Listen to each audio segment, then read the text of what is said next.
कोठ भोग पाई पिपिली श्रीमंदिर को गला नड़िया। पवित्र कार्तिक मासरे श्रीजीव को कोठ भोग पाई पिपिली अंचल श्रीमंदिर को जाइछि नड़िया।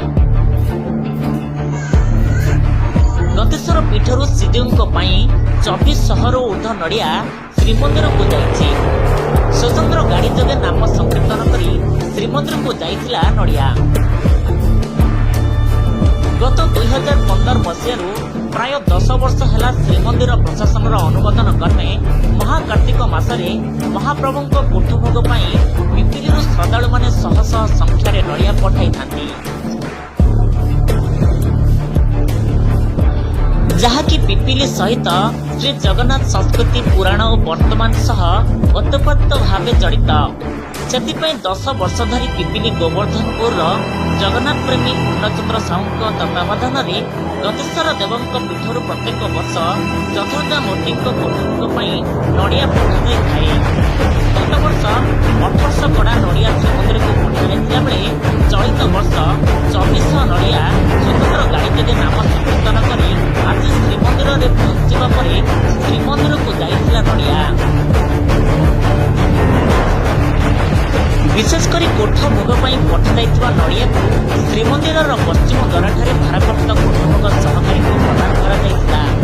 श्री जगन्नाथ प्रत्यक्ष सेवा पिपिली अंचल श्रद्धालु कोठ भोग नड़िया दे निजक बहुत भाग्यवान मन कर। Bureau report the rural news Odia.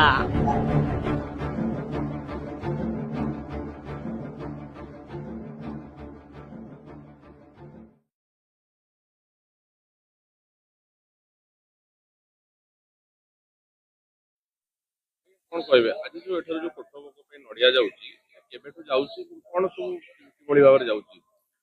देवाधिदेव देवेश सर्व प्राण भूतांबर प्राणीना अपिनाथ मृत्युंजय नमस्ते। जय जगन्नाथ जय जगन्नाथ जय जगन्नाथ। आज को दीर्घ 10 वर्ष है जगन्नाथ मंदिर कार्यालय पत्र नंबर 14725 जून मास 15 मसीह आंबकू जगन्नाथ मंदिर नियम अनुजाई कार्तिक मासर कोठ भोग नड़िया जोगाण करने को आंबकू पत्र मिली अच्छी। तेणु से ही दिन ठारू आज को 10 वर्ष धरी आमे ग्राम ग्राम बुली नड़िया आदाय करी जगन्नाथ निकट को पठे था। ए कथार तात्पर्य महात्म्य है पिपिली रे दासिया बाउरी बोली जड़े थिला।